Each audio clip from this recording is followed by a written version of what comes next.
Hi everyone, today I'm going to talk to you about protein. You know, if I had $1 for every time someone said to me, "Where do you get your protein?" I would be filthy rich. The thing about protein is it should be our rock bottom last nutritional concern. But the meat and dairy industry, with its mega loud multi-billion-dollar voice, has drowned out the common sense and has made us believe that we need heaps of protein. So essentially we've been brainwashed. You know, in a world where we eat like pigs, but we're worried about a condition that only comes about through starvation, you know, it's really pathetic. And there isn't even a medical term for protein deficiency. Can you believe that? You know, kwashiorkor and marasmus are both caloric deficiencies, so they're not protein deficiencies. You know, like when you starve yourself, heaps of deficiencies are going to come about, of course. Protein is made up of amino acids, the building blocks of the body. There are 20 amino acids, 8 of them which are essential, meaning we have to get them from the food. We can't create them ourselves in our body. We also recycle between 100 and 300 grams of protein a day. So we get a lot from our own bodies, you know, from used digestive enzymes. So our nutritional needs for protein are very small, and they've been blown out of proportion.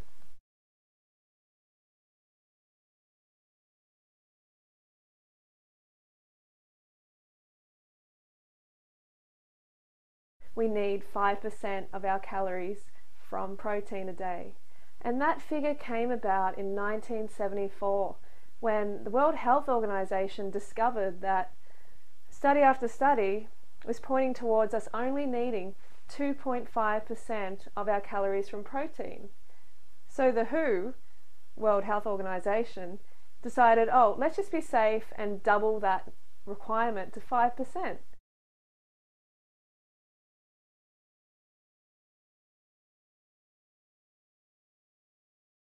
I recommend you get between 5 and 10% of your calories from protein.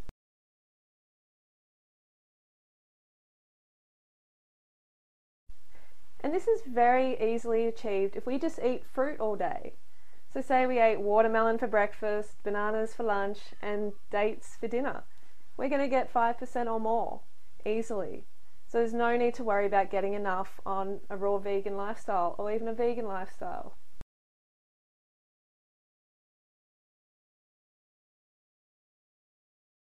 Think about the time in your life when you needed a lot of protein. Try and think back. Well, you probably can't think back this far because it's when you were a baby. You know, when we're babies, we double in size, so we need protein to support that growth. And how much protein do we need? Well, from mother's milk, we get about 5 to 6%. So that would suggest that that's all we need. You know, why later in life, when we're not meant to be growing, but some people are actually doubling in size, why should we then increase the amount of protein we need? It doesn't make sense.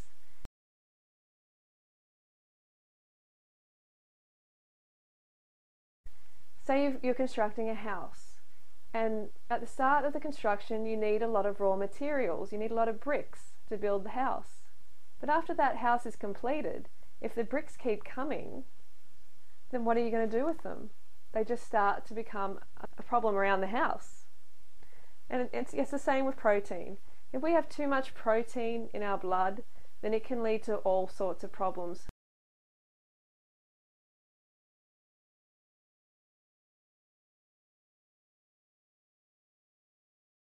We must remember that protein is made up of amino acids. So the word of focus here is acids. One particular amino acid is methionine, which is a sulfur-containing amino acid, which does break down into sulfuric acid in the blood. And this can deliver a dangerously high level of acid into the body. Not a good thing. And this is one of the reasons I avoid animal products, because they are the highest in this amino acid, the sulfur containing amino acid. So next time you reach for the meat and dairy, please think about your bones, because what happens is your bones and your teeth are drawn on for their alkaline materials such as calcium. So your body draws from your bones and your teeth to neutralize that acid in your body.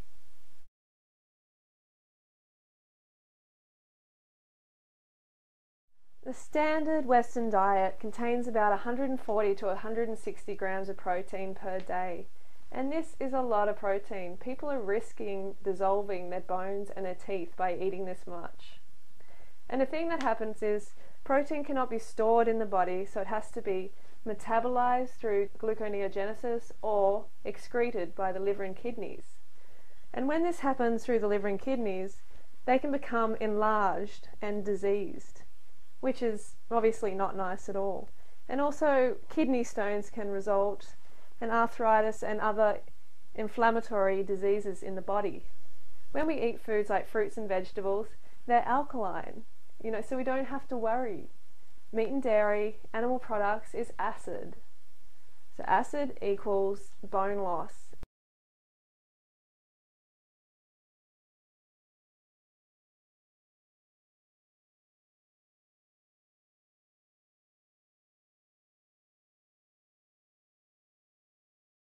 There's enough protein in plants to build the largest animals on earth, like cows and hippopotamuses and horses, elephants, giraffes. They all get enough protein. So it's got to be easy to build a human, isn't it, on plant foods? Oh, but bodybuilders need more protein. They've got to have more protein. Well, this actually has not been proven to be the case at all. Of course they need more calories because they're burning more calories. And they also need to support proper muscle rejuvenation and regeneration through eating enough carbohydrate calories. So if a bodybuilder gets sufficient calories just from fruit, they can build muscle. I just eat fruits and vegetables, and I don't have a problem with building muscle.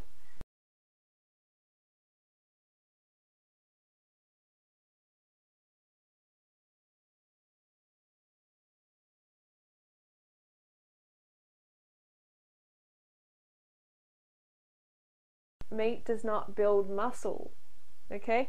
Training builds muscle. When you go to the gym and you pump the iron, you pump those weights, that is when you're building the muscle. And when you're sleeping, that is when the muscle is building.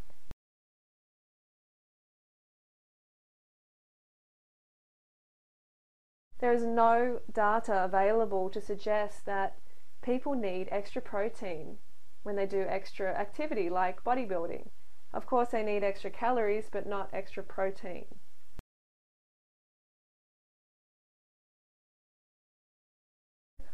Oh, but what about the people who, lose so much muscle when they go vegan? Are they really losing muscle? Can you prove they're losing muscle? I haven't had one person come to me, with a DEXA scan and say, look, Freely, here's results. Before vegan, I had this much muscle mass, and after vegan, I had this much muscle mass. Okay, it's possible if the person undereats on calories because they lose their motivation to exercise.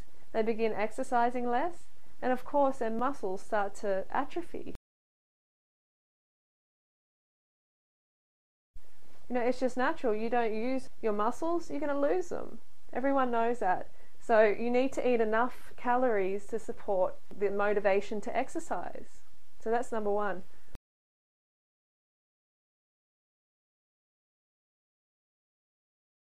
When you go vegan, you lose a lot of fat and you lose a lot of water weight. So you can lose the fat that was all covering your muscles, the fat and the water, and it was also rippling throughout the muscle. So it makes you appear bigger and sort of puffier, but it's not actual quality muscle tissue, but fat and fluid. So there's a reason that people look smaller after they go vegan. It's a good thing.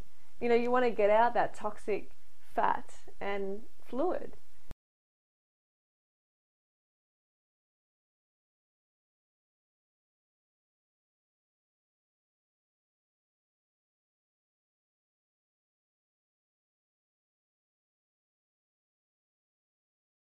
So basically the take home is ignore the meat and dairy industry recommendations.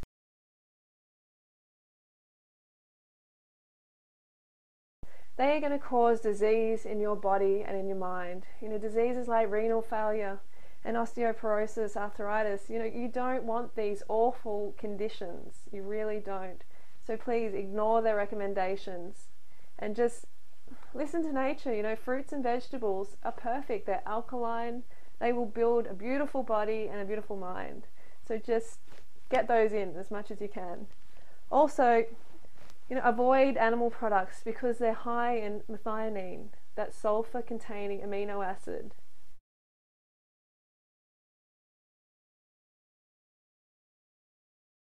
I recommend you eat around 5 to 10% of your daily calories from protein and from fruits and vegetables. So essentially a low-fat raw vegan lifestyle or a low-fat cooked vegan lifestyle. Just remember, get those carbs in.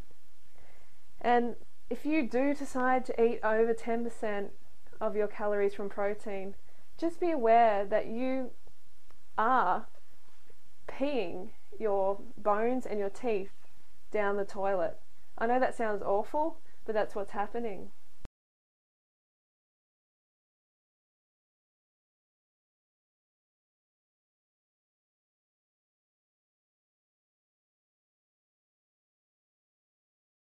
You may as well just say goodbye to your bones and your teeth.